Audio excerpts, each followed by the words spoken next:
Vice को totally change कर देंगे एक्टिव वाइस में, करेक्ट है। और इसके पहले क्या था, एक्टिव वाइस को चेंज किया गया था पैसिव वाइस में, है ना। तो सबसे पहले देखिए हम फोकस करते हैं कहाँ पे। पहली पॉइंट है, जब भी पैसिव वॉइस बनी होती है तो आप जानते हो कि पैसिव वॉइस में जो सब्जेक्ट होता है वह बाई के बाद लगा होता है। कहाँ पर, बाई के बाद। बट एक्टिव वॉइस जब हम बनाएंगे तो उस सब्जेक्ट को कहाँ लिखेंगे, एकदम शुरू में लिख देंगे सब्जेक्ट को, करेक्ट है। अब सब्जेक्ट को लिखने के तुरंत बाद हमें किसका यूज करना पड़ेगा, हेल्पिंग वर्ब का। मतलब जो पैसिव वॉइस लगी है उस पैसिव वॉइस को हम लोग पहचानने की कोशिश करेंगे कि किस टेंस का वो पैसिव वॉइस है, करेक्ट। और उसी के अकॉर्डिंग हम वहां पे लगा देंगे हेल्पिंग वर्ब, और उस हेल्पिंग वर्ब का रिलेशन हमारे सब्जेक्ट से होना चाहिए, मीन्स सिंगुलर और प्लूरल का ध्यान रखेंगे, करेक्ट है। अच्छा, ये बनेगा हेल्पिंग वर्ब। उसके बाद हमें जरूरत पड़ेगी मेन वर्ब की। किस वर्ब की, मेन वर्ब का। और आप ऑलरेडी जानते हो कि पैसिव वॉइस में मेन वर्ब जो होती है हमेशा अपने थर्ड फॉर्म में यूज हुई होती है। किस फॉर्म में, थर्ड फॉर्म में। बट पैसिव वॉइस क्या बोलता है कि हमें थर्ड फॉर्म दीजिए, और वहीं एक्टिव वॉइस क्या बोलता है, क्या बोलता है, थर्ड फॉर्म मत दीजिए, इसे थोड़ा बोलता है। एक्टिव वॉइस बोलता है कि हम मेरे टेंस को पहचानिए और उसी के अकॉर्डिंग मेरा वर्ब दे दीजिए, करेक्ट। मीन्स यहाँ जो हम मेन वर्ब लिखेंगे वह मेन वर्ब किसके अनुसार लिखेंगे, टेंस के अनुसार। टेंस के अनुसार हमारा यहाँ पे हो जाएगा मेन वर्ब, ओके। इसके बाद जो कुछ भी अपना होगा सब राइट किया जाएगा, ओके है। कुल मिला के अगर एक सीधी सी भाषा हम बोले तो कहने का मतलब यह है कि एक्टिव वॉइस को पैसिव वॉइस में बनाते समय ये आप ऑलरेडी देखते हो कि किन किन नियमों का हम पालन कर रहे हैं, करेक्ट है। तो जब पैसिव का सेंटेंस होगा और उसको एक्टिव में चेंज करना होगा तो ठीक उन्हीं नियमों का हम क्या करेंगे, अपोजिट कर देंगे। क्या करेंगे, अपोजिट कर देंगे, वो धड़ाधड़ बनता चला जाएगा। जैसे एग्जाम्पल से हम स्टडी करते हैं। सपोज दैट हमें एक एग्जाम्पल मिला, Ramu has been beaten by his mother. Ramu has been beaten by his mother. तो ये जो सेंटेंस है वो एक्टिव का है कि पैसिव का है, पैसिव का है, क्योंकि यहाँ पे हैज बीन के साथ कौन सा फॉर्म लगा, थर्ड फॉर्म। और हैज बीन के साथ थर्ड फॉर्म किसी टेंस के अंदर लगता नहीं है विदाउट पैसिव का, सो ये पैसिव हो गया, ओके। अब इसको हम लोग चेंज किस में करने वाले हैं, एक्टिव वॉइस में करेंगे, राइट है। अब ध्यान से जरा एकदम समझिए मैटर को। जब हम पैसिव वॉइस बना रहे थे तो हम कर क्या रहे थे कि सब्जेक्ट को बाई के बाद ले जा रहे थे, करेक्ट है ना। तो बाई के बाद यहाँ पे क्या है, हिज मदर का मतलब ये सब्जेक्ट रहा होगा। सो हमने यहाँ पर क्या लिखा, हिज मदर। टेंस में लगाया है हैज बीन, तो हैज के साथ तो बीन लगी जाता है परफेक्ट में, का मतलब बीन को हम रिमूव करेंगे और डालेंगे हैज। हैज के साथ तो थर्ड फॉर्म रहेगा ही, बीटेन। ऑब्जेक्ट हमारा शुरू में चला गया होता है जो कि रामू है, तो इधर बन गया कौन, Ram. His mother has beaten Ramu, यानी उसकी मम्मी ने रामू को पीटा है। कुछ भी अर्थ निकले हमें उसे लेना देना नहीं है, हमें अपना कार्य करना है, इट्स ओके। क्योंकि ये इंग्लिश है, इसमें कुछ ऐसी भी मीनिंग्स आपको आ जाएंगे देखने को जिसका आप अर्थ जानते ही नहीं हो, करेक्ट है। सो वहां पे अर्थ आप नहीं बना पाओगे तो अर्थ बनाने की जरूरत भी नहीं है अभी। फिलहाल में जो आपको काम करना है वो आप काम करोगे। एग्जाम्पल नंबर 2 जैसे लिखा गया, a book is being bought by him. A book is being bought by him, तो बाई के बाद क्या है, तो ये सब्जेक्ट रहा होगा एक्टिव के अंदर, तो जब हम एक्टिव वॉइस लिखेंगे तो सबसे पहले क्या लिखेंगे, ई का हो जाएगा ही, हो गया। यहाँ पर इज बीइंग लिखा है, तो बीइंग किस में लिखा जाता है, कंटिन्यूअस में लिखते हैं, यानी वर्ब में आईएनजी जुड़ जाएगा। ये बन गया इज, वर्ब है बॉट, तो फर्स्ट हो जाएगा बाई, तो बाई में हो जाएगी ING, बाइंग। क्या बचा, अ बुक, तो ये हो गया a book. He is buying a book, बन गया। चलिए नेक्स्ट बढ़ते हैं। कुछ भी देगा, किसी भी टाइप का देगा, जरा सा भी परेशान नहीं होना है। A pen can not be sold by मी,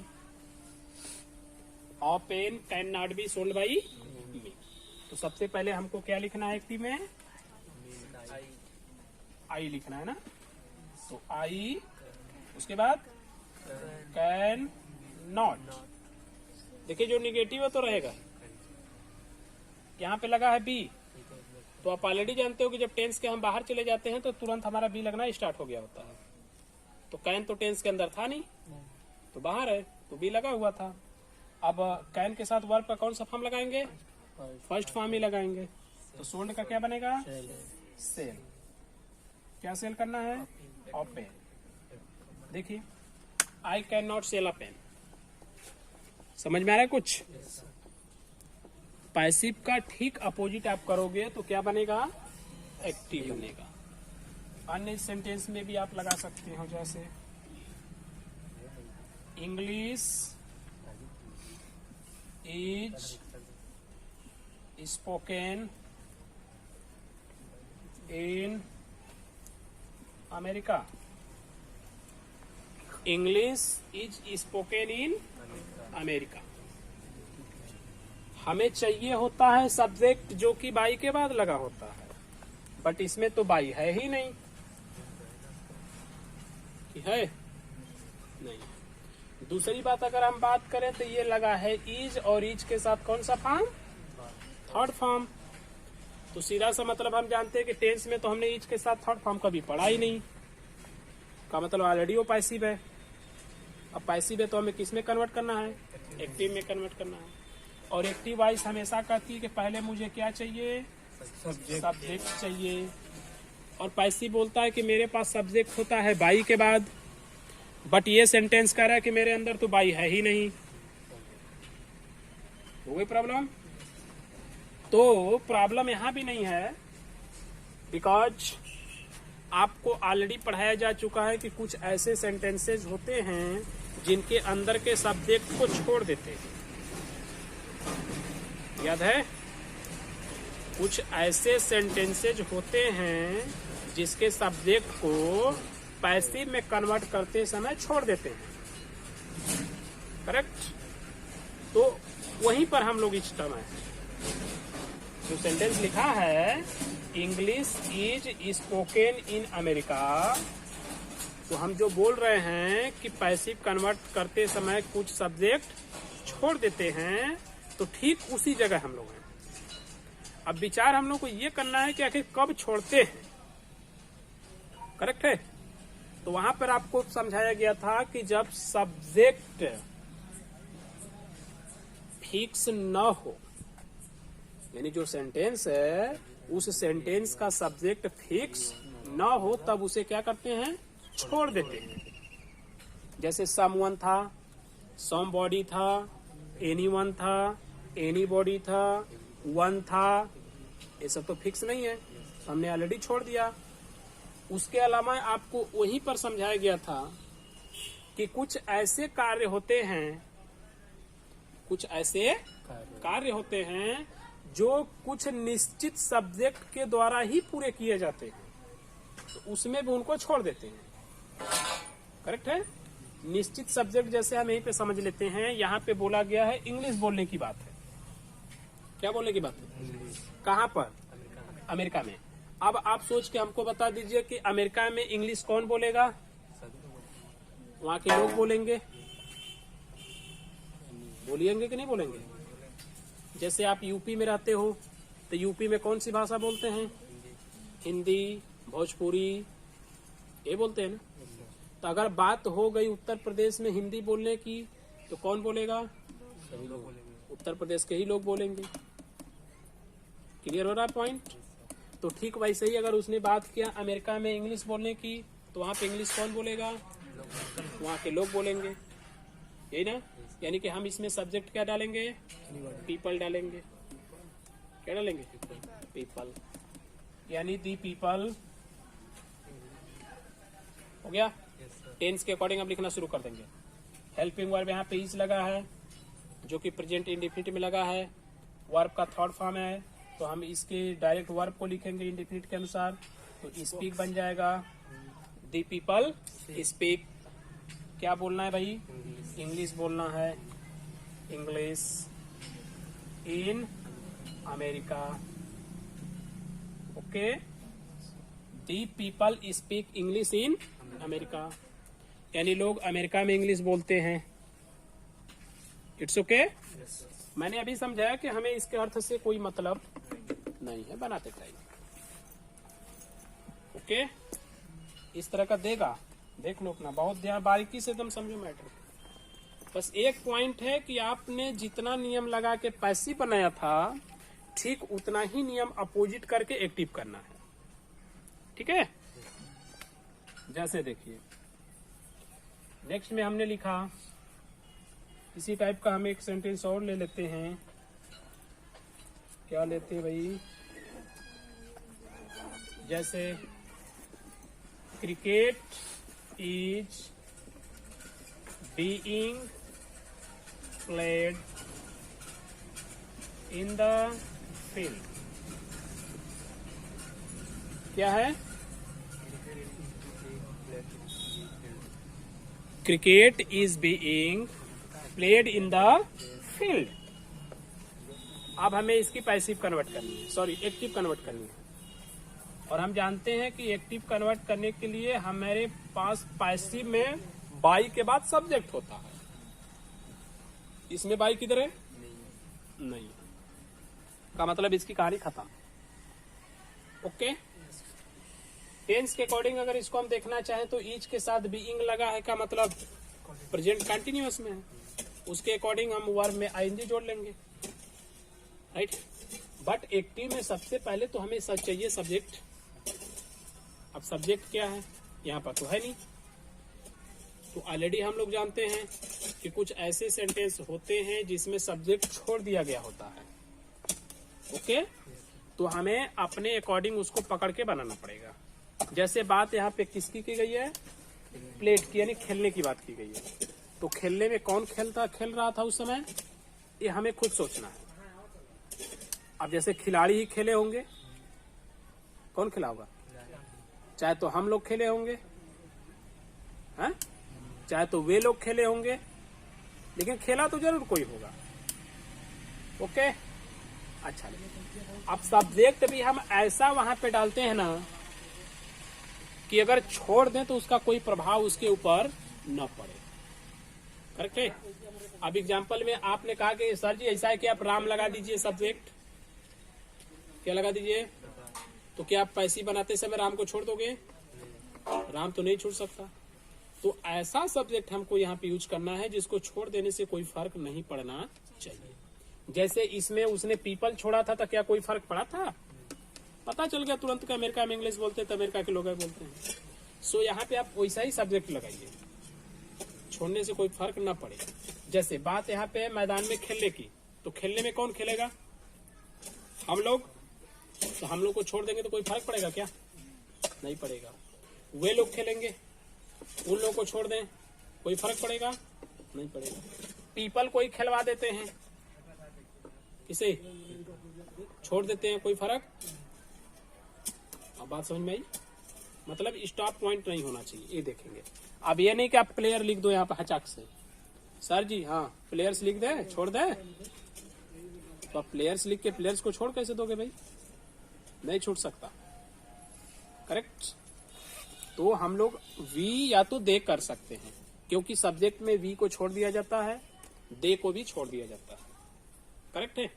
या आपके पास एक पॉइंट और है, एक आप जानते हैं वन वाला, वन वाला भी होता है ना सेंटेंस, वन को छोड़ देते हैं, उसको भी यूज कर सकते हैं।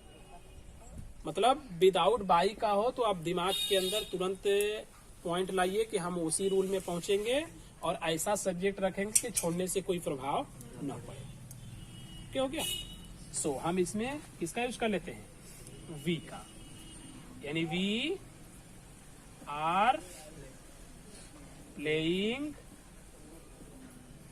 वी आर प्लेइंग, क्या प्लेइंग कर रहे हैं? Cricket in the field. We are playing cricket in the field. बन गया? कोई समस्या नहीं। नेक्स्ट बढ़ते हैं। अब जैसे लिख लिया हमने, मान लीजिए the poor should be helped. क्या लिखे? The poor should be helped. चलिए अब इसकी एक्टिव तैयार करते हैं। तो एक्टिव कहता है कि सबसे पहले हमको क्या चाहिए? सब्जेक्ट चाहिए। इसमें सब्जेक्ट कोई लगा है क्या? कहीं पर भी नहीं लगा। सब्जेक्ट नहीं लगा का मतलब हमको अपने से सब्जेक्ट लगाना पड़ेगा, जैसे इन सब में हमने लगाया। ठीक है, बट अगर इस सेंटेंस पे जरा सा हम फोकस करेंगे, the poor should be help, तो ये इंपरेटिव का सेंटेंस हो जाएगा। इसका इंपरेटिव का मतलब हम इसमें लिख सकते हैं help the poor. Help the imperative हुआ। तो क्या आप नहीं लिखते हो the poor should be help? ठीक है ना? तो कुछ इस टाइप से भी सेंटेंसेज होंगे जिसको आपको पकड़ना पड़ेगा। करेक्ट है? अपने अकॉर्डिंग उनको लेना पड़ेगा। समझ में आया? अन्य सेंटेंस में जैसे आप पहुंचेंगे, इस टाइप के हम लोगों के बहुत से सेंटेंसेस मिलेंगे, जैसे दिस बुक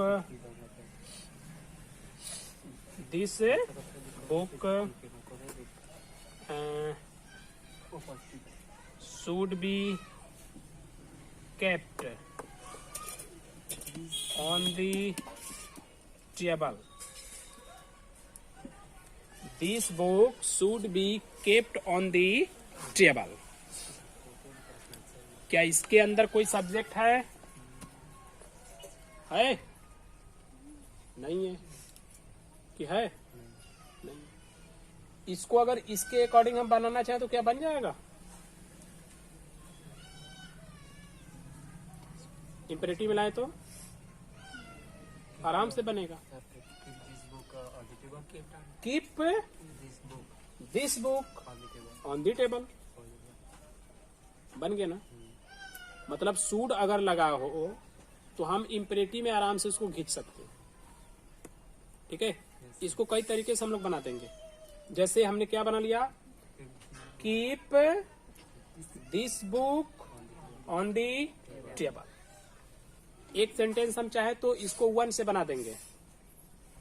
किससे? वन से। लिखेंगे क्या? One should keep, one should keep this pen on the, sorry this book on the table. हो गया?